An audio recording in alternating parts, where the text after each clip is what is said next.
das principais funções da pele e de estruturas relacionadas como a hipoderme é a termorregulação, é o controle da temperatura corporal. Para a gente conversar sobre termorregulação, a gente vai analisar em duas situações. Número 1, em ambientes frios. Ora, moçada, em um ambiente muito frio, você tem que o corpo ele vai perder calor.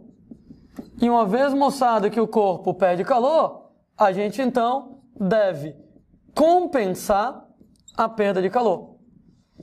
Quando a gente fala em compensar a perda de calor, tem duas maneiras de compensar essa perda de calor.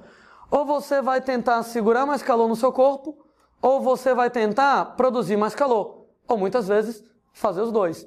Daí, nesse caso lá, para poder compensar a perda de calor, situação número 1, lá vamos nós aumentar a retenção de calor no corpo. Ora, aumentar a retenção de calor no corpo para poder compensar as perdas, tem algumas maneiras de você chegar e fazer isso.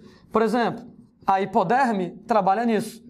Hipoderme, né, gente, também chamada de tecido celular subcutâneo, é exatamente aquela camada de tecido adiposo localizada, gente, abaixo da pele. E, gente, tecido adiposo, ele acumula gordura, e gordura, ela é isolante térmica. Daí todo animal de clima frio, ele é fofinho, né? Urso polar é fofinho, foca é fofinho, exatamente, muita gordura para poder exatamente trabalhar como isolante térmico. Então, lembrando que a hipoderme, alguns autores acham que faz parte da pele, a maioria acha que não faz parte da pele, de qualquer maneira, ajuda a reter calor no seu organismo. Além, gente, da hipoderme, pelos, né? Exatamente, moçada, quando os pelos, eles ficam arrepiados, aquele lance, né, você tá com frio, aí você fica com o pelo arrepiado, o que acontece é que os pelos acumulam ar, e o ar é um excepcional isolante térmico.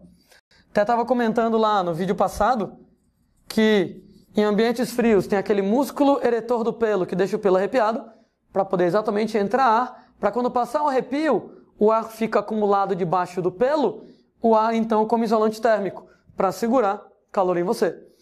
Entretanto, gente, um dos principais truques para poder reter calor no corpo da gente diz respeito à vasoconstrição na pele quando o indivíduo está sujeito a ambientes frios.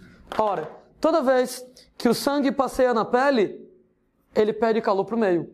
Toda vez que o sangue passeia na superfície da pele, ele perde calor para o meio. De maneira que em ambientes frios, se eu contraio os vasos da pele, automaticamente diminui o sangue na pele. Detalhe, né, moçada? Que no que diminui o sangue na pele, a pele fica pálida. Um clássico do frio, né? Você tá com muito frio, você fica pálido. Claro, quando o sangue passa pela pele, sangue é vermelho. E o vermelho do sangue contribui para a cor da sua pele. De maneira, por exemplo, lá, que quando está no ambiente frio, que contrai os vasos da pele, que diminui o sangue na pele, a pele fica menos vermelha, ela fica menos vermelha, não vai ter mais o sangue vermelho, vai acabar ficando pálido por causa disso. Em casos extremos, né, de frio, sua pele pode começar a ficar roxa, azulada. Chamamos, moçada, de cianose. O nome ciano azul diz respeito lá à pele azulada, à pele arroxeada, exatamente pela não circulação do sangue. Agora, por que que quando não circula sangue, a pele fica azul, ela fica roxa? Porque, moçada, uma vez que não circula sangue na área, o sangue, ele fica parado, e no que ele fica parado, ele acaba acumulando o gás carbônico que vem da respiração celular. Então, imagine, moçada, que a respiração celular está o tempo inteiro produzindo gás carbônico. E aí, quando o sangue circula, o CO2 vai no sangue embora. Entretanto, se o sangue ele está parado, o CO2 da respiração celular não vai sair daquela região, porque o sangue está parado, então o CO2 fica parado, e quando acumula CO2, o sangue fica azulado. Né? Daí, gente, em casos extremos de frio, não apenas você fica pálido pela falta de sangue vermelho, como você vai começando a ficar azulado. Porque, uma vez que não há a circulação do sangue, aquele pouquinho de sangue que está parado vai acumulando o CO2 que vem da respiração, e com isso ele vai ficando azulado, vai ficando arroxeado. Gente, cianose, o nome dessa situação. Por isso que quando você vai fazer uma cirurgia, quem usa batom não pode usar batom na hora da cirurgia, né? Unhas não podem estar pintadas na hora da cirurgia. Agora, por quê? Porque dentre outras coisas, o médico está de olho nos lábios da pessoa, nas unhas da pessoa. Se os lábios estão ficando roxos, se a unha está ficando roxa, mau sinal. Não está havendo circulação de sangue direito naquelas áreas. O médico, então, vai ter que ir atrás do que é que está acontecendo para a circulação de sangue estar com problema.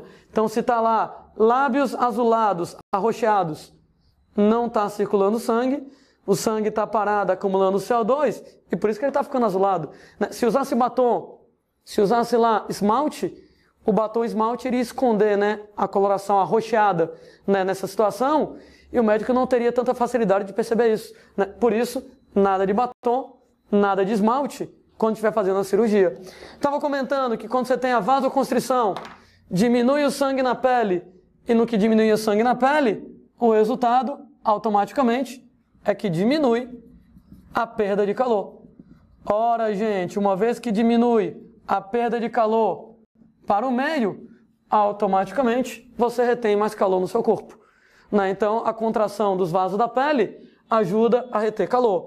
Estava comentando que em ambientes frios, seu corpo perde calor, e que para compensar a perda de calor, 2 truques.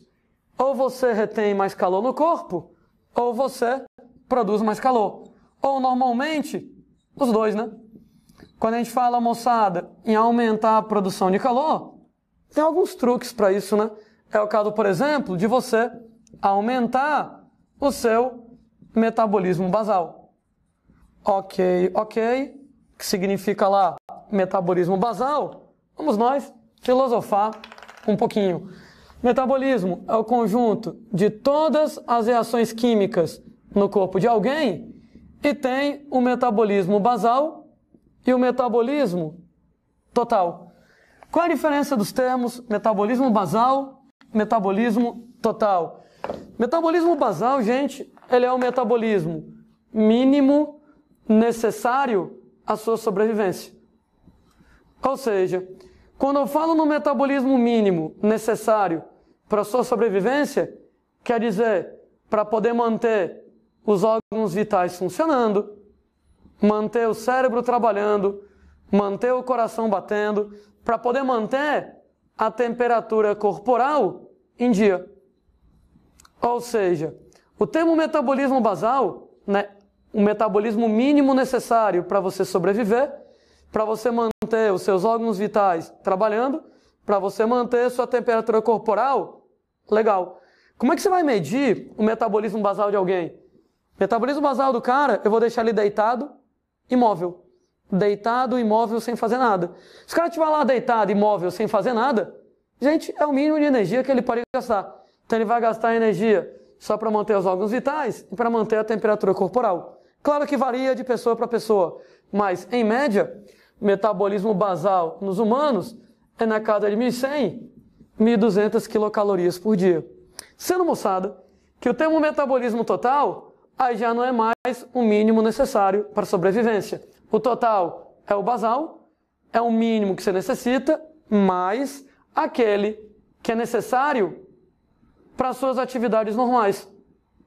Ou seja, para você andar, para você falar, para você trabalhar, para você estudar, para você fazer o que você faz normalmente. Sendo que nesse caso, o metabolismo total é o basal, o necessário para você se manter vivo, mais aquele que é necessário para as atividades normais. Isso varia de pessoa para pessoa, mas em média, na casa de 2.000, 2.500 quilocalorias por dia. Isso, moçada, na temperatura amena. Porque, gente, se eu colocar você num ambiente muito frio, Você, no ambiente muito frio, vai perder calor, você vai ter que compensar a perda de calor produzindo mais calor, então você aumenta o metabolismo basal. Quando eu falo em aumentar o metabolismo basal, aumenta a atividade de respiração celular. O objetivo da respiração celular é produzir ATP. Mas será que alguém lembra dessa história? Segunda lei da termodinâmica. Toda vez que eu transformo um tipo de energia em outro, parte da energia se perde como calor. Quando eu transfiro energia da glicose para o ATP, parte da energia se perde como calor. Então nem toda a energia da glicose é transferida para o ATP, parte se perde como calor. Se aumenta a respiração celular, automaticamente aumenta a produção de calor. Sendo, gente, que para aumentar a respiração celular, vai ter que aumentar em você o consumo calórico. Vai ter que aumentar em você o consumo de nutrientes, glicose, gordura e etc e tal. Não por acaso, em ambientes frios, as pessoas tendem a comer mais, né? Você de repente lá tá na época do inverno, ou você viaja lá para uma região fria, né? Tá lá a desculpa para poder chegar e detonar o chocolate, para poder encher a cara de vinho. Chocolate e vinho, alimentos muito calóricos, né? Alimentos, moçada, bem energéticos, né? Como eu estou no ambiente frio, eu vou precisar produzir mais calor, eu vou precisar de mais nutrientes, de preferência, alimentos que sejam calóricos, alimentos que vão me ajudar a produzir calor para compensar a perda, né? Daí, por exemplo, o pessoal lá na Rússia, né, bebe vodka como se fosse água, né? Nesse caso, moçada, lá é frio, bem dizer, o ano inteiro. Para compensar, por exemplo, o frio, álcool é muito calórico, né? Vinho tem um certo teor alcoólico, vodka, né? Tem um teor alcoólico ainda maior. Então, vinho, vodka, álcool com teor calórico alto ajuda a produzir muito calor para aquecer, né? Você toma, nesse caso lá, né, álcool, você toma lá, por exemplo, vodka, né? Além da sensação de descer queimando, né? Na verdade, moçada, aquilo ali, sim, estimula a produção de calor. Aquilo ali é bastante calórico. Tanto é que eu estava comentando, né? Que o metabolismo total, em média, de uma pessoa é na casa de 2.000 quilocalorias por dia. A gente, pega, por exemplo, lá, um esquimó. O cara que vive lá no Polo Norte. Bem dizer, é frio um ano inteiro. Na época do inverno, que o cara fica o tempo inteiro em temperaturas abaixo de zero, o gasto calórico de um cara desse aqui, gente, ele é na casa de 6.000 quilocalorias por dia. Caramba, gente, 3 vezes maior do que você. O filho da mãe vai ter que comer pra caramba para compensar a temperatura do meio muito, muito baixa. Lá vai ele, moçada, ter que produzir muito calor, então ele vai precisar de muito mais comida. Haja gordura de foca e gordura de baleia, né? Então, a alimentação da moçada lá, esquimó no Polo Norte, né? Alimentos super gordurosos, porque lembrem-se que gordura é extremamente calórica, né? Então ajuda o cara a produzir calor, conseguir essas calorias todas para poder compensar a baixa temperatura do ambiente. Estou falando que em ambientes frios eu quero que você produza mais calor. Então aumenta o metabolismo basal, aumenta o tônus muscular. Que é o que, Landim? Como assim tônus muscular? Mas outra definição, para a gente lembrar para vocês. O termo, moçada, tônus muscular, diz respeito ao grau médio de contração de um determinado músculo.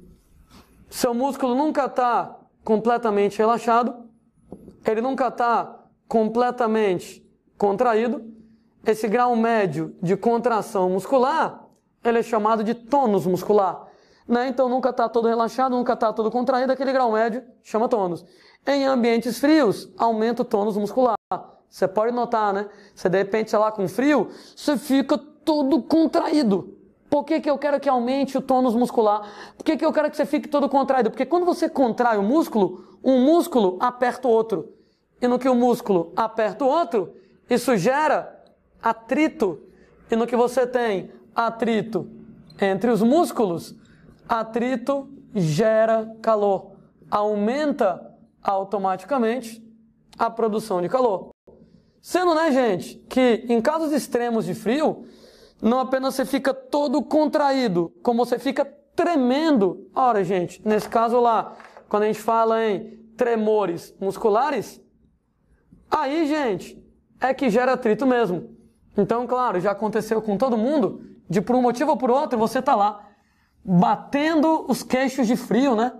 se tremendo de frio. Ora, gente, o corpo faz isso em você de propósito para poder aumentar ainda mais o atrito entre os músculos e automaticamente aumentar ainda mais a produção de calor em você. Atrito gera calor. Então, em casos extremos, você vai acabar ficando todo tremido.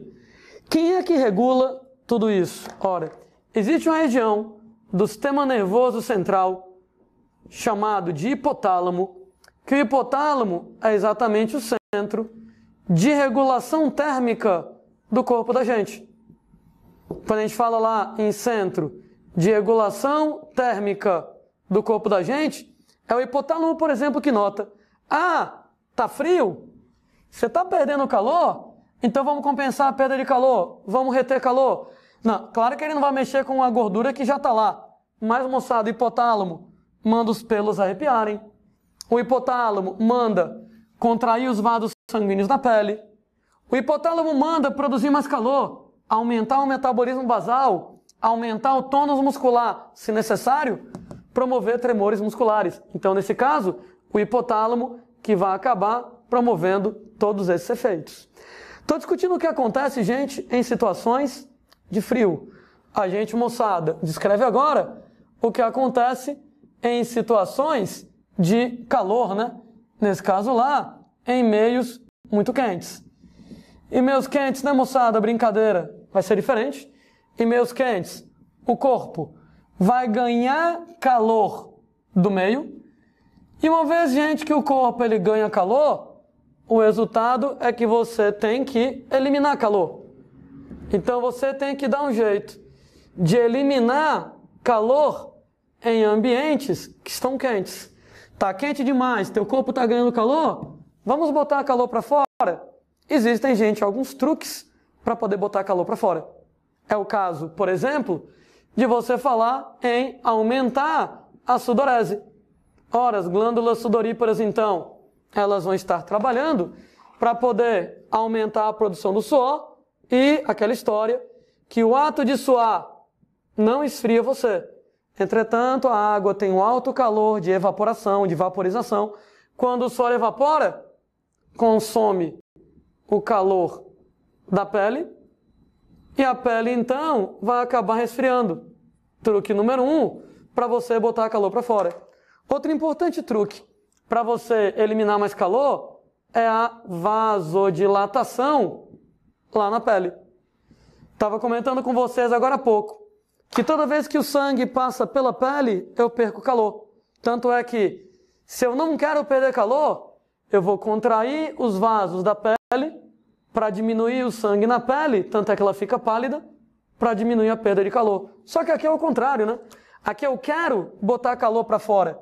Então eu vou dilatar os vasos sanguíneos da pele de maneira a aumentar a passagem de sangue na pele. Detalhe, sangue é vermelho. No que aumenta a passagem de sangue na pele, você vai ficar, então, vermelho, né? Ora, pessoas, lá vai você, por exemplo, quem tem pele bem branquinha, tomar um banho de água quente, o cabo fica vermelhinho, vermelhinho. Agora, por quê? O cara tomando banho de água quente, ele tá lá ganhando calor, tem que botar o calor para fora. Então, nesse caso, dilata os vasos da pele, aumenta o sangue na pele para botar o calor para fora, sangue é vermelho e você fica vermelho. Esse é o motivo pelo qual você fica vermelho quando vai para a praia. Não estou falando bronzeado. Bronzeado, sua pele fica marrom.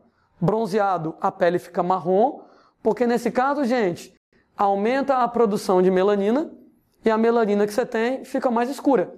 Como a melanina ela é marrom escura, no que aumenta a produção de melanina, no que a melanina fica mais escura, você bronzeado fica lá com a pele mais amarronzada, fica com a pele lá mais marrom. Lembrando que não aumenta o número de melanócitos. Não aumenta o número de melanócitos quando você está bronzeado. Aumenta a quantidade de melanina e a melanina que você tem fica mais escura. Então eu não estou falando de bronzeado. Não estou falando de ficar com a pele marrom. Estou falando de você ficar vermelho camarão, né? É você que vai lá, de repente, pegar sol, erra na dose e lá está você vermelhão. Sabe o que acontece com você vermelhão? É porque ganhou calor, tem que botar o calor para fora. Dilata os vasos, aumenta o sangue na pele, tanto aumenta o sangue que fica vermelho, e com isso aumenta a perda de calor para o meio. E com isso ajuda a esfriar o corpo. Já deve ter acontecido com todo mundo, ou quase todo mundo. Você vai para a praia às vezes, passa o dia na praia pegando sol. À noite, moçada, você está vermelho e você pega na pele, a pele chega a estar quente. Passei o dia na praia lá, curtindo, frescando e tal, né? E à noite minha pele está vermelha e quente. Claro, ganhei calor, eu tenho que botar agora o calor para fora. Então, nesse caso, dilata os vasos da pele, aumenta o sangue na pele, tanto é que fica vermelho, e com isso perde calor. No que aumenta a perda de calor para o meio, chega a pele quente, aí nesse caso. Então, moral da história, o que a gente pode chegar e discutir a respeito disso, é que toda vez que o sangue passa pela pele, ele perde calor. Então, uma vez que o sangue passa pela pele, ele vai lá, perde calor para o meio. O resultado, moçada, disso aqui, se você aumentar o sangue na pele, perde mais calor. Se você diminuir o sangue na pele, perde menos calor nessa situação.